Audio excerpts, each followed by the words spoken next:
friends, good afternoon. Welcome to my YouTube channel ePartCom. So friends, today I am making this video in continuation of my last video. In my last video I have discussed about the place of supply of service, जिसमें हमने location of supplier और location of place of supply हमने determine किया था, जिसके basis पे हमने कहा था कि decide होगा कि whether the nature of GST will be IGST और CGST plus SGST.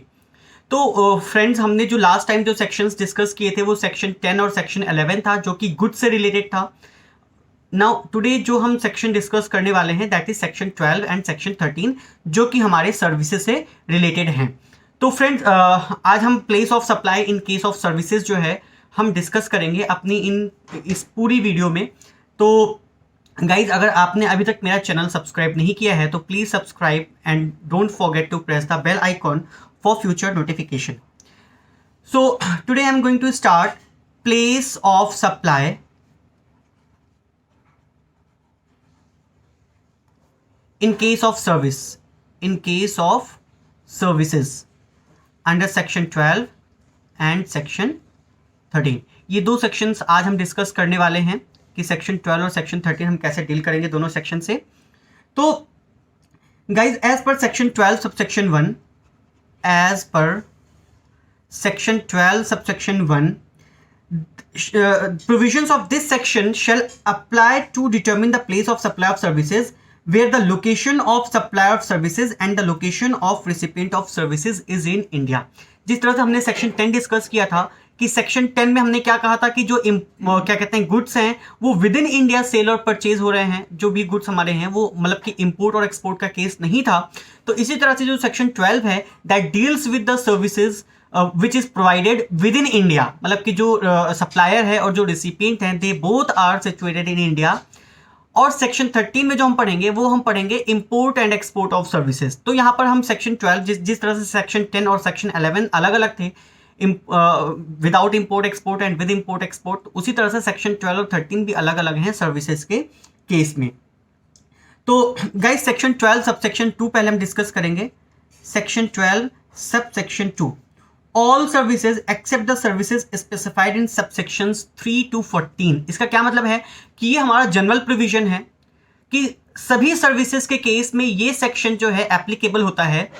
कुछ स्पेशल केसेस हैं, कुछ स्पेशल सर्विसेज हैं जहां पर हमारे जो कि हमने सेक्शन 3 से लेकर के सबसेक्शन 14 तक में हमने डिस्कस किया है. तो उन स्पेशल सर्विसेज को अगर हटा दिया जाए तो ये जो जनरल प्रोविजन है बाकी के सर्विसेज में हमारे ये जनरल प्रोविजन जो है वो एप्लीकेबल होंगे.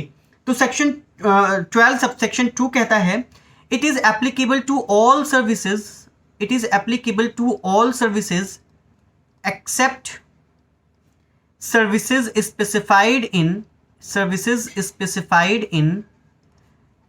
subsection 3 to 14. Subsection 3 to 14, subsection 3 to 14 जो हमारा है वो हम आगे भी डिस्कस करेंगे कि कौन कौन सी सर्विसेज ऐसी हैं जहां पर हमारे ये स्पेशल प्रोविजंस अप्लाई होने वाले हैं. बाकी के केस में हमारे ये जनरल प्रोविजन है वो अप्लाई होंगे. तो फर्स्ट है अंडर सेक्शन 12 सबसेक्शन 2 में फर्स्ट है अ registered person. It means that the services is made between a registered person. इसका क्या मतलब है कि जो क्या कहते हैं कि जो सर्विसेज प्रोवाइड हो रही हैं वो B2B हैं. B2B का मतलब क्या होता है फ्रेंड्स? B2B का मतलब होता है बिजनेस टू बिजनेस. एक बिजनेस जो है वो दूसरे बिजनेस को सर्विस प्रोवाइड कर रहा है. तो डेफिनेटली क्लियर है, अगर कोई दो बिजनेस हैं और आपस में सर्विसेज प्रोवाइड कर रहे हैं तो इसका मतलब जो सप्लायर है वो भी रजिस्टर्ड पर्सन है और जो रिसिपिएंट है वो भी हमारा क्या है, रजिस्टर्ड पर्सन है. तो अगर इसको हम दूसरे वे में अगर देखें तो हम ये कह सकते हैं कि जो सप्लाई है that is made by the registered person to a registered person. इसका क्या मतलब है कि बिजनेस टू बिजनेस का केस है तो वहां पर हमारे जो सप्लाईज हो रहे हैं वो रजिस्टर्ड पर्सन के बीच में ही हो रहे हैं, मतलब सप्लायर और रिसिपिएंट दोनों ही हमारे क्या हैं, रजिस्टर्ड पर्सन हैं. तो in that case the place of supply will B location of such registered person. तो इट मीन्स दैट जो supply of services, suppose that मैं हूं, मेरा कोई बिजनेस है A लिमिटेड, मैंने अपने किसी फ्रेंड को जो उसका B लिमिटेड है, मैं ए लिमिटेड हूँ, मैं भी रजिस्टर्ड पर्सन हूँ, मैंने कोई सप्लाई बी लिमिटेड को प्रोवाइड की है जो कि वो भी रजिस्टर्ड पर्सन है। तो जिसको मैंने सप्लाई की है बी लिमिटेड की जो लोकेशन होगा, whatever the location of B Limited, that will be the place of supply. So in that case, the place of supply will be the location of such registered person जिसको मैंने service provide की है। यहाँ पे हम goods की बात नहीं कर रहे हैं, यहाँ पे हम सर्विसेज की बात कर रहे हैं। तो जिसको हमने सर्विसेज प्रोवाइड की हैं तो उसकी जो लोकेशन होगी that will be the place of supply in case of B2B supply of services. Next case है बी है any person other than a registered person. It means that जो सप्लाई हो रही है that is B2C। It means that the supplier is a registered person, the supplier is a registered person and the recipient is not a registered person. B2C का मतलब क्या है? Business to customer. बहुत सारे cases में हम भी हैं, हम भी कभी किसी रेस्टोरेंट में जाते हैं या कभी कुछ शॉपिंग करने जाते हैं, परचेज करने जाते हैं, तो हमारे पास कोई रजिस्ट्रेशन नंबर नहीं है। We are simply a customer, we are simply a customer. तो हम क्या हैं? We are not a registered person, but जिससे हम सर्विस ले रहे हैं that person is a registered person, तो that is called B2C supply. तो इन दैट केस पहला केस है, अगर कोई सप्लाई जो है प्रोविजन ऑफ सर्विसेज है जो कि रजिस्टर्ड पर्सन दे रहा है किसी अनरजिस्टर्ड पर्सन को, तो in that case where the address of, पहला केस क्या है? Where the address of the recipient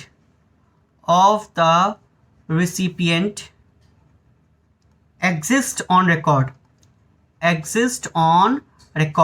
अगर सपोज दैट मैं हूं, मैंने किसी बिजनेस से कोई सर्विस ली है, although I am not a registered person, लेकिन जो बिजनेस जिसने मुझे सर्विस प्रोवाइड की है that business is a registered person, that supplier is a registered person. तो इन दैट केस अगर उस बिजनेस के पास मेरा एड्रेस जो है वो रजिस्टर्ड है, अवेलेबल है, तो इन दैट केस जो हमारा एड्रेस होगा that will be the place of supply, that will be the location of recipient, location of recipient. जो रिसिपिएंट की लोकेशन होगी that will be the place of supply. दूसरा case क्या है? दूसरा केस है where the address of recipient does not exist. मैं कोई सप्लायर हूं, सॉरी मैं कोई रिसिपिएंट हूं, कस्टमर हूं किसी बिजनेस का, मेरा एड्रेस जो है उसके पास ऑन रिकॉर्ड नहीं है, जो रजिस्टर्ड पर्सन जो बिजनेस है उसके पास मेरा एड्रेस ऑन रिकॉर्ड नहीं है, तो in that case location of supplier will be the place of supply. तो इन दैट केस जो सप्लायर की लोकेशन होगी वो हमारा क्या होगा? प्लेस ऑफ सप्लाई होगा। तो ये जो प्रोविजन हमारे थे ये जनरल प्रोविजन है सेक्शन 12 सबसेक्शन 2 में, ये हर सर्विसेज के केस में फॉलो होंगे ये प्रोविजन, एक्सेप्ट दीज सबसेक्शंस। जो अब आगे मैं सबसेक्शंस डिस्कस करने वाला हूं, वेरियस सबसेक्शंस 3 to 14 में, तो इन केसेस को छोड़ के बाकी जो रेजिडुअल केसेस हैं हर केसेस में ये प्रोविजन जो हमारा है, जहां पे B2B एंड B2C वाला प्रोविजन है वो हमारा क्या है? फॉलो होगा। B2B का मतलब क्या है? Registered person to registered person. B2C का मतलब क्या है? कि registered person to non registered person हमारा क्या है? वो सप्लाई हो रहा है। तो section 12 subsection 3,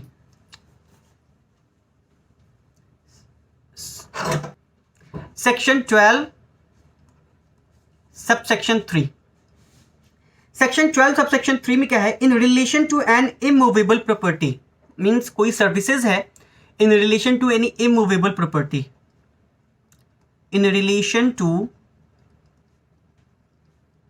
any an immovable property, not any, an immovable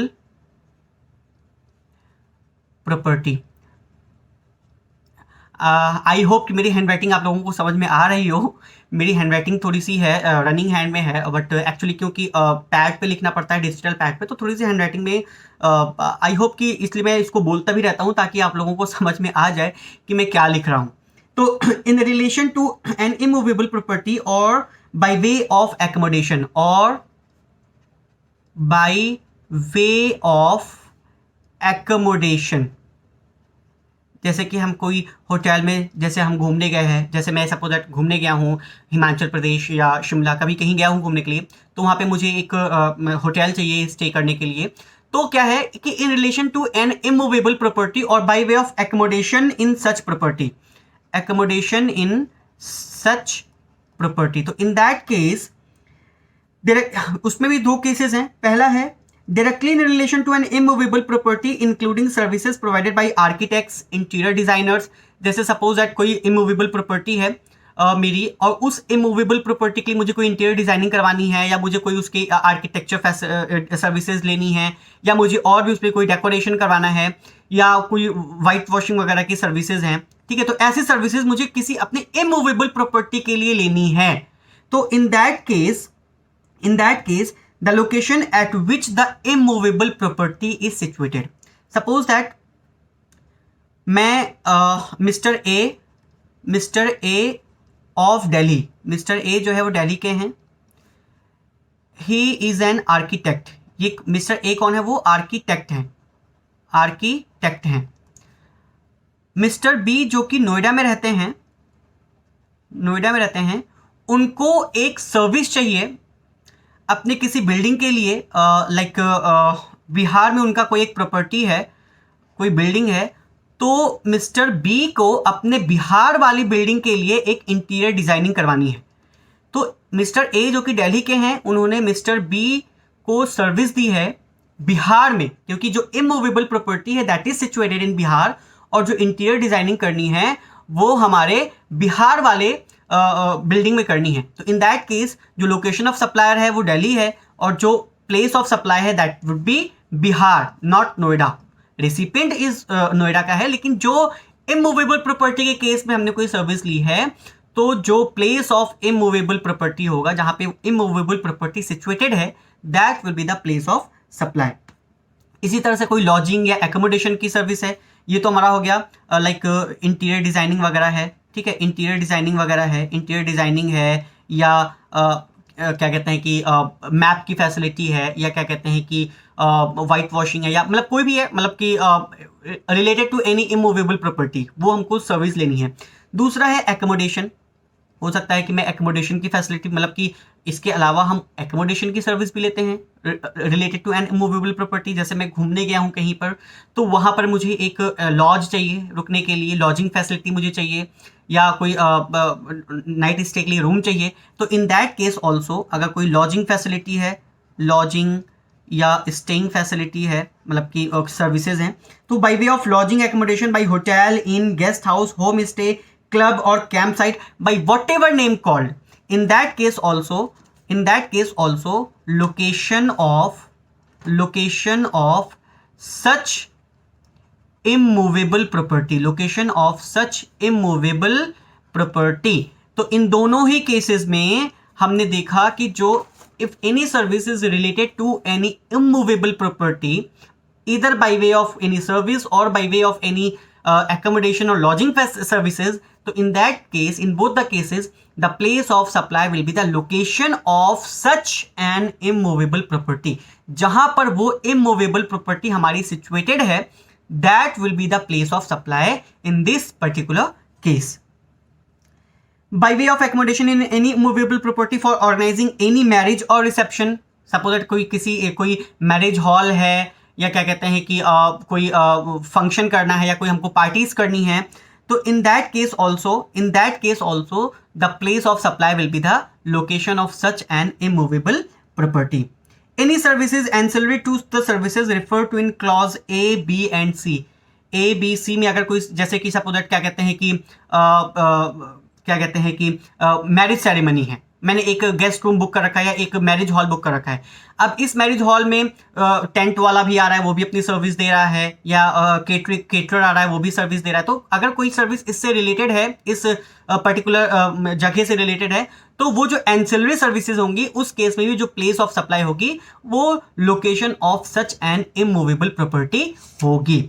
However, if the location of the immovable property or boat or vessel is located or intended to be located outside India, the place of supply shall be location of the recipient. जैसे vessel वगैरह है, मैंने कहा था कि अगर accommodation vessel में भी है, शिप में अगर हमने एकोमोडेशन लिया है, तो इन केस अगर वेसल जो है वो इंडिया के टेरिटोरियल वाटर से बाहर है, आउटसाइड इंडिया है, तो in that case the place of supply will be the location of recipient. जो लोकेशन ऑफ रिसिपिएंट होगा that will be the place of supply in this particular case.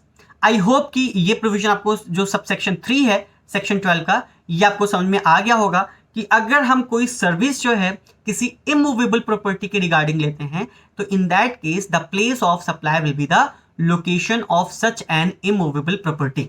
अब उस services में मैंने तुमको बताया कि कोई इंटीरियर डिजाइनिंग, आर्किटेक्चर, मैप या और भी कोई सर्वेयर, इन सब की सर्विसेज आ सकती हैं bye way of accommodation, lodging facility in any guest room in hotel, including vessel.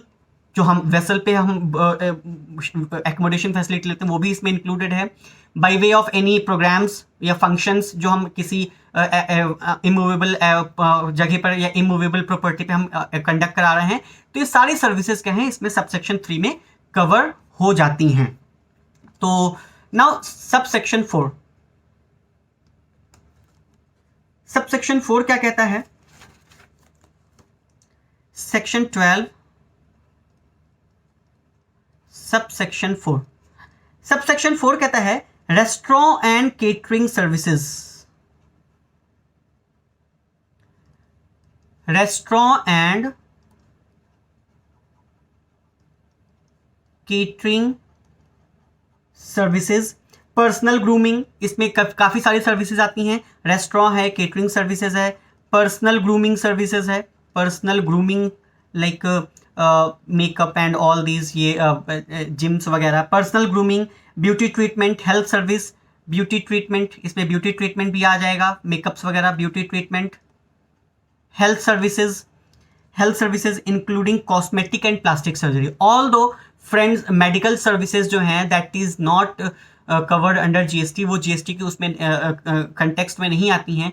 लेकिन मेडिकल सर्विसेज में ये जो कॉस्मेटिक एंड प्लास्टिक सर्जरी की सर्विसेज हैं ये हमारे क्या है जीएसटी के दायरे में आते हैं. क्यों? क्योंकि ये हमारे लग्जरी क्लास के लोग कराते हैं. गरीब नहीं जाएगा क्योंकि अभी भाई मेरी शक्ल ठीक कर दो, गरीब की शक्ल जैसी वैसी रहेगी. लेकिन जो लग्जरी हाई क्लास के लोग होते हैं, हाई मतलब कि एलिट क्लास के लोग होते हैं, जो बहुत ही रिच, सुपर रिच पर्सन्स होते हैं, वो अपनी थोड़ी सी होठों, जैसे अनुष्का शर्मा है, उन्होंने अपने लिप्स की सर्जरी करवा ली. और भी बहुत सारे हमारे बॉलीवुड स्टार्स हैं जो मतलब सर, तो दैट इज नॉट रिक्वायर्ड, ये रिक्वायर्ड नहीं है. लेकिन क्योंकि हम अपनी जो बॉडी है उसको चेंज करना चाहते हैं तो उसके लिए हम खर्च करते हैं. तो इसीलिए ये क्योंकि नेसेसिटी नहीं है, ये रिक्वायर्ड सर्विसेज नहीं है, ये अपनी मतलब कि पर्सनल उसके डिसीजन से होती हैं, तो इसलिए इस पर जीएसटी हम चार्ज करते हैं. ऑल द मेडिकल सर्विसेज हैं लेकिन ये जीएसटी के कंटेक्स्ट में आते हैं. All other medical services don't come under the context of GST. तो इसमें क्या है? In this case, the location of supply will be the location where the services are actually performed. The location where the services are actually performed. इसको example लेकर के हम इसको समझते हैं. सपोज दैट संजय लीला भंसाली, जो कि बहुत ही बड़े डायरेक्टर हैं, बहुत काफ़ी फेमस मूवीज़ उन्होंने बनाई है, बहुत ही कंट्रोवर्शियल मूवीज़ भी कभी कभी बनाते हैं, जैसे पद्मावती है, रामलीला है, इन्होंने काफ़ी कंट्रोवर्शियल मूवीज़ भी बनाई हैं ऑल्दो. तो संजय लीला भंसाली जो है वो अपनी शूटिंग जयपुर में, या पद्मावती की उन्होंने जयपुर में या कहीं भी शूटिंग की होगी, सपोज दैट वो पद्मावती की कोई शूटिंग करना चाहते हैं. संजय लीला भंसाली जो है वो मुंबई के हैं, महाराष्ट्र में हैं. उन्होंने जयपुर में एक शूटिंग जो है क्या कहते हैं कि रखा हुआ है शूटिंग के लिए, वहाँ पे उनको मूवी मतलब कि शूट करनी है. उन्होंने एक बहुत बड़े मेकअप आर्टिस्ट को बुलाया है, जो कि मेकअप आर्टिस्ट गुजरात का ले लेते हैं. गुजरात का बहुत ही फेमस, ऑल दो मुंबई का ही होता है मेकअप आर्टिस्ट फेमस, लेकिन मैं गुजरात का लेकर चलता हूँ. ठीक है, गुजरात का कोई मेकअप आर्टिस्ट है जिसको मैंने बुलाया है, भाई हमारे एक्टर और एक्ट्रेसेस का आकर के मेकअप कर दो. ठीक है, मेकअप आर्टिस्ट है वो, उसको मैंने बुलाया हुआ है.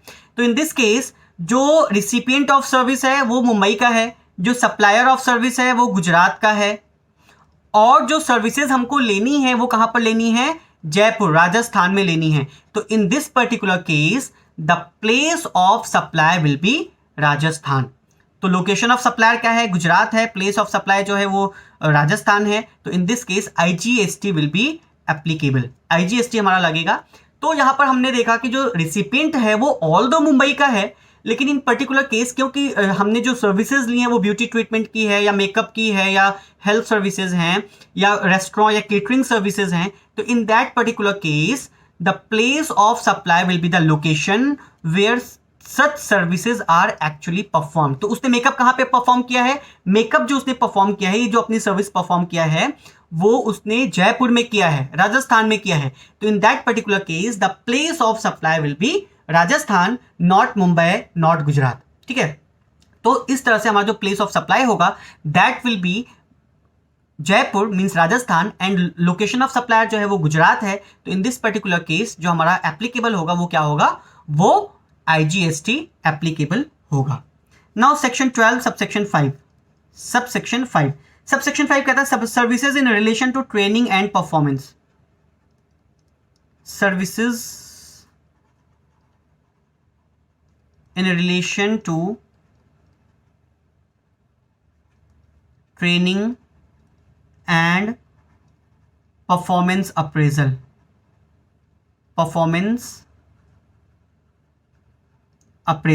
ठीक है, इसमें भी दो केसेस हैं। पहला केस है मतलब जैसे सर्विसेज मैंने ट्रेनिंग फैसिलिटी दी है या कोई कोचिंग दिया है, ठीक है, तो अगर मैं ट्रेनिंग या परफॉर्मेंस अप्रेजल की सर्विसेज दे, सपोज मेरा एक इंस्टीट्यूट है जो कि मैं किसी कंपनी के एम्प्लॉयज़ को यहाँ पे मैं ट्रेनिंग प्रोवाइड करता हूँ, क्योंकि आउटसोर्स जो कंपनीज होती हैं वो ट्रेनिंग एंड डेवलपमेंट की फैसिलिटीज़ को क्या करते हैं? आउटसोर्स कर लेते हैं। वो अपने यहाँ अलग से ट्रेनिंग एंड डेवलपमेंट का डिपार्टमेंट ना बना करके वो कहते हैं इसको आउटसोर्स कर लो, दैट इज़ द चीपर वे। ठीक है, तो इन दैट केस अगर कोई सर्विस B2B है, इसका क्या मतलब है? जो सर्विस प्रोवाइडर है वो भी रजिस्टर्ड पर्सन है और जो रिसिपिएंट ऑफ सर्विस है वो भी क्या है? रजिस्टर्ड पर्सन है। सपोज दैट एक छोटा सा एग्जांपल लेते हैं, पहले इस केस को डिस्कस कर लेते हैं फिर एग्जांपल लेंगे। तो इन केस B2B अगर सप्लाई ऑफ सर्विसेज है of this services relation to training and performance appraisal, तो in that case location of the registered person, registered person को मैं आगे से RP से डिनोट करूंगा गाइज, ताकि आप लोगों को बार बार मुझे रजिस्टर्ड पर्सन लिखने की जरूरत ना पड़े। तो location of the registered person जो होगा that will be the place of supply. एक छोटा सा एग्जांपल लेते हैं फिर आप लोगों को और अच्छे समझ में आएगा कि कैसे होगा। Suppose that Reliance Industries limited एक कंपनी है, रिलायंस इंडस्ट्रीज लिमिटेड, इसने अपने 50 एम्प्लॉयज को कोई एक ट्रेनिंग एंड डेवलपमेंट इंस्टीट्यूट है जिसको हम बोलते हैं T& associates, suppose that T& associates है, ठीक है, जो कि ट्रेनिंग प्रोवाइड करती है। मैंने T इसलिए लिया ताकि T स्टैंड्स फॉर ट्रेनिंग।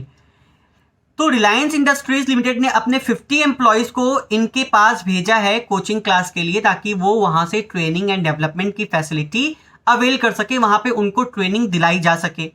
ठीक है, तो इन दिस केस अगर हम पूछें कि भाई इसमें रिसिपिएंट कौन है, तो आप कहेंगे सर ये तो 50 जो एम्प्लॉयज जिनको ट्रेनिंग मिल रही है they are the recipient of services, क्योंकि they are receiving the training. No, they are receiving the services on behalf of Reliance Industries Limited, क्योंकि सर्विसेज जो है वो रिलायंस इंडस्ट्रीज ले रही है, क्योंकि रिलायंस इंडस्ट्रीज लिमिटेड को अपना खुद का एक ट्रेनिंग एंड डेवलपमेंट डिपार्टमेंट बनाना था जहां पे अपने एम्प्लॉयज को ट्रेन कराना था, लेकिन उसने ये चीज नहीं किया। उसने क्या किया? उसने आउटसोर्स कर ली सर्विसेज को। तो यहां पर जो रिसिपिएंट ऑफ सर्विस है वो 50 एम्प्लॉयज नहीं है जो ट्रेनिंग ले रहे हैं, वो रिलायंस इंडस्ट्रीज लिमिटेड है। तो यहां पे मेरा समझाने का मतलब ये है कि अगर कोई ऐसी सर्विसेज ट्रेनिंग एंड डेवलपमेंट की सर्विसेज या परफॉर्मेंस अप्रेजल की सर्विसेज कोई B2B है, मतलब रजिस्टर्ड पर्सन प्रोवाइड कर रहा है किसी रजिस्टर्ड पर्सन को, तो in that case the place of supply will be the location of such registered person. तो ये जो रिलायंस इंडस्ट्रीज लिमिटेड का जो लोकेशन होगा that will be the place of supply. So in this particular case the place of supply will be the location of such registered person. यहाँ पे registered person क्योंकि Reliance Industries limited है जो कि सर्विस रिसीव कर रही है, तो यहाँ पर हमारा जो location of place of supply होगी location of such registered person. दूसरा केस है B2C, दूसरा केस है B2C। B2C का मतलब सिंपली है registered person to unregistered person. Suppose that मैं अपने बेटे को लेकर जाता हूँ किसी कोचिंग इंस्टीट्यूट में, मैंने कहा सर आप मेरे बेटे को जो है कोचिंग पढ़ा दो।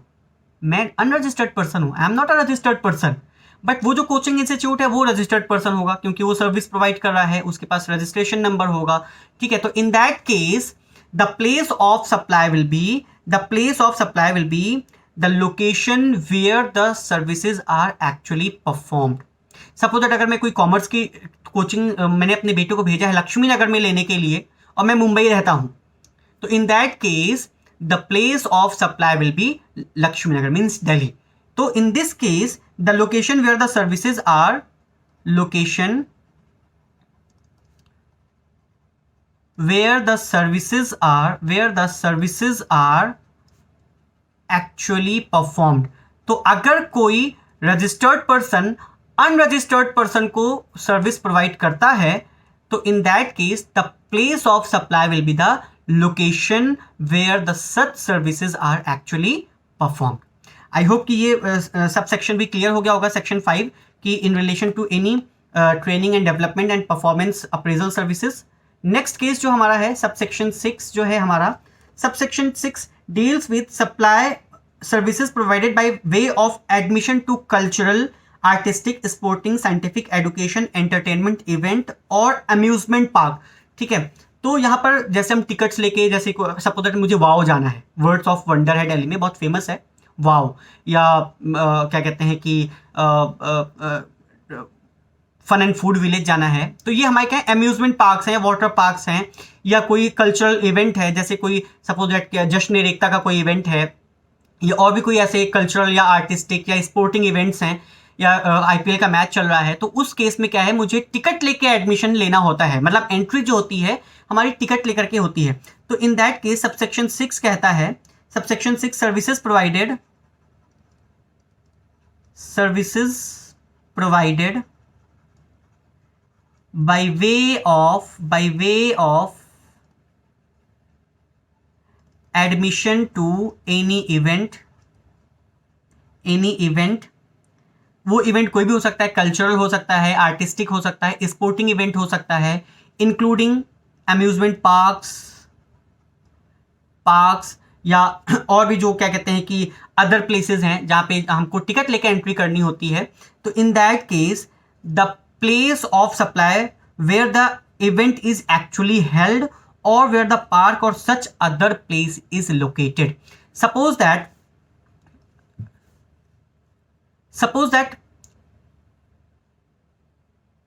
जावेद अख्तर, जो कि बहुत बड़े लिरिसिस्ट हैं बॉलीवुड में, जावेद अख्तर बहुत बड़े लिरिसिस्ट हैं, इनको क्योंकि ये मुंबई के हैं, इनको अपना एक जश्न रेख्ता इवेंट, क्योंकि उर्दू के शायर भी हैं तो उर्दू की शेर व शायरी में इनका भी थोड़ा सा इंटरेस्ट है, तो इनको अपना एक इवेंट कराना है जयपुर में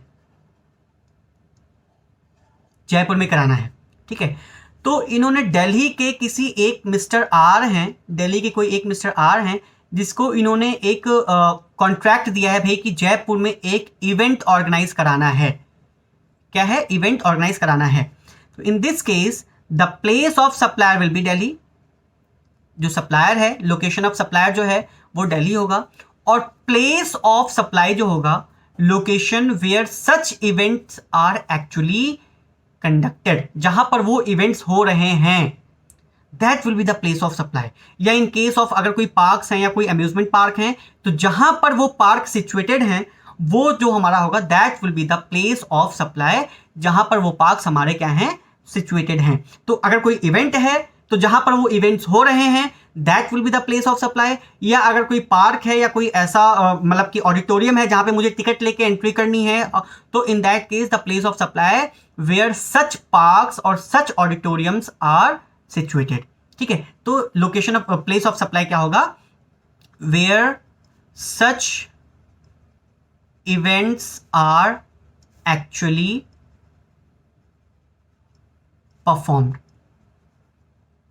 where such events are actually performed, or where the park or such other places are located। जैसे पार्क में अगर हमको टिकट लेकर एंट्री करना है, जैसे यहाँ पे हम जा रहे हैं वेस्ट टू वंडर आईपी में है, इंद्रप्रस्थ में है, तो वहाँ पे अगर हम टिकट लेकर एंट्री कर रहे हैं तो अगर वो जो प्लेस ऑफ सप्लाई होगी वो जहाँ पे पार्क है, जहाँ पे सिचुएटेड है, that will be the place of supply.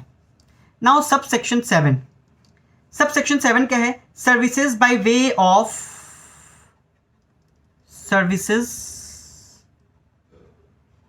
by way of organization of cultural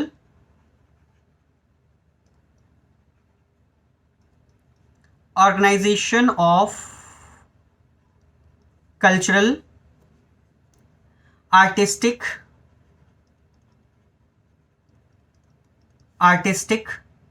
sporting scientific educational और entertainment event including supply of services in relation to conference fair exhibitions, ये सारी सर्विसेज आ रही। तो यहाँ पे इसी एग्जांपल को हम एक्सप्लेन कर सकते हैं। ये जो ऑर्गेनाइजेशन ऑफ सर्विसेज का है कि कोई इवेंट हमें ऑर्गेनाइज करना है, तो in that case the location of such registered person.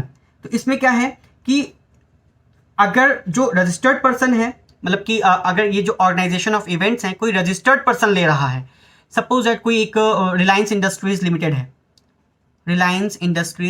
है, इसने अपने एम्प्लॉयज़ के लिए है, ये मुंबई का, इसने अपने एम्प्लॉयज़ के लिए बोला कि भाई जयपुर में इसके एम्प्लॉयज़ के लिए एक कॉन्फ्रेंस कराना है या कोई एक एंटरटेनिंग कोई इवेंट कराना है या कोई मतलब कि सिंगिंग शो कराना है, ठीक है। और वो सिंगिंग शो का कॉन्ट्रैक्ट इसने गुजरात के किसी पर्सन को दिया है। तो इन दिस पर्टिकुलर केस, क्योंकि जो सर्विसेज प्रोवाइड हो रही हैं वो B2B हैं, मतलब गुजरात वाला जो सप्लायर है वो भी रजिस्टर्ड पर्सन है और जो रिसिपिएंट ऑफ सर्विसेज है वो भी क्या है, रजिस्टर्ड पर्सन है। B2B, बिजनेस टू बिजनेस, तो रजिस्टर्ड पर्सन है। तो in such case the location of such registered person, the location of such registered person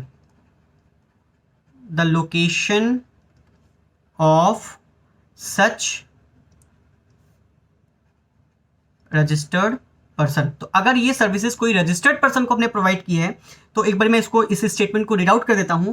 organisation of a cultural, artistic, sporting, scientific, educational और entertainment event including supply of services in relation to conference, fair, exhibition, celebration or similar events or services ancillary to organization of any of the events of services referred to in clause A, मतलब वो clause A की services और उस services को perform करने के लिए भी कोई ancillary सर्विसेज हैं।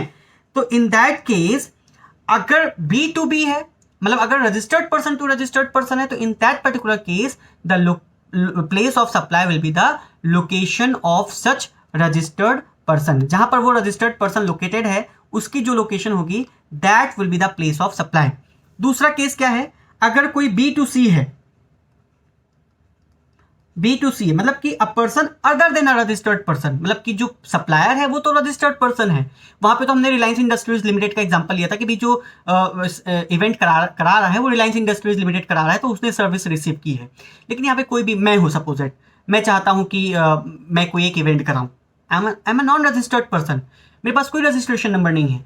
तो in that particular case the place where the event is actually held and if the event is held outside India the place of supply shall be the location of the recipient. तो इसका क्या मतलब है कि अगर कोई services हमने मतलब कि कोई इवेंट, कोई अनरजिस्टर्ड पर्सन कोई इवेंट करा रहा है, सपोज दैट मैं हूँ मिस्टर SRK हैं, ठीक है, या मैं अपना नाम ही लिख देता हूँ, शिरान रानू खान, ठीक है। तो in short we can say SRK।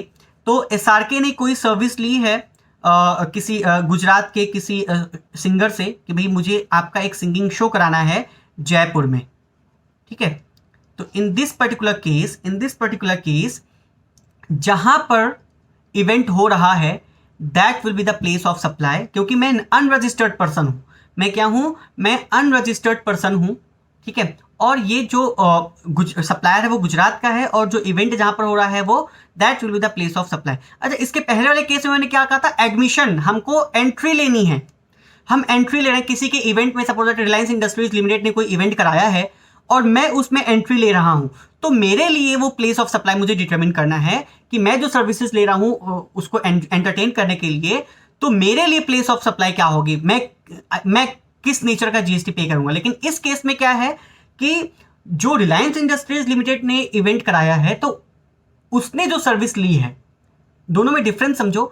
वहां पर एडमिशन की सर्विसेज है, यहां पर पूरे ऑर्गेनाइजेशन ऑफ इवेंट की सर्विसेज है। ठीक है, तो ये दोनों ऑल दो एग्जांपल्स हमने सेम लिया, लेकिन दोनों में जो कॉन्टेक्स्ट है वो अलग अलग हैं। ठीक है, तो वहां पर जो सर्विसेज है वो एडमिशन की सर्विसेज हैं। हम टिकट लेके अंदर एंट्री करें तो एंट्री एडमिशन की सर्विसेज हैं, एंजॉय करने की सर्विसेज हैं। जैसे हमने अम्यूजमेंट पार्क में मैं एंजॉय कर रहा हूँ, वाटर पार्क में मैं एंजॉय कर रहा हूँ, वो सर्विसेज हैं। लेकिन यहाँ पर ये जो सर्विसेज है ये पूरे इवेंट ऑर्गेनाइज करने की सर्विसेज है। मैंने कोई इवेंट ऑर्गेनाइज कराना है तो उसकी सर्विसेज मैं ले रहा हूं। अब उस इवेंट में जो लोग आएंगे टिकट दे करके, उनकी सर्विसेज अलग हैं। ठीक है, तो इन दोनों केसेस को अच्छे से डिफरेंशिएट कर लेना।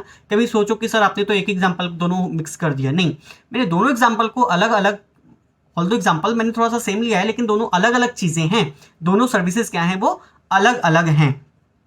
तो इन दिस पर्टिकुलर केस, अगर कोई रजिस्टर्ड पर्सन इवेंट ऑर्गेनाइजेशन की सर्विस किसी अनरजिस्टर्ड पर्सन को दे रहा है, तो in this that particular case the location of supplier will be the place where such an event is organized. तो फ्रेंड्स, आज की इस वीडियो में इतना ही रखते हैं। उसके आगे भी हमारे और भी बहुत सारे सबसेक्शंस हैं। सबसेक्शन 8 है, सबसेक्शन 9, 10, 11, 12, बहुत सारे सबसेक्शंस हैं। तो उन सबसेक्शंस को हम बाद में करेंगे, अपनी नेक्स्ट वीडियो में करेंगे। So please guys keep watching my videos, and if any suggestion is from your side, you can give any suggestions comment में। आप प्लीज़ मुझे कमेंट कर दीजिएगा कि सर मेरे पढ़ाने को लेकर के, मेरे वीडियो को बनाने को लेकर के, if any suggestions are there, those suggestions are welcome. मैं उन सजेशंस को वेलकम करता हूँ। I love to receive suggestions और recommendations from your side. So guys please, अगर मेरी वीडियो आपको हेल्पफुल लगे तो please like, share and subscribe कर दीजिए, and don't forget to press the bell icon for future notifications. Thank you.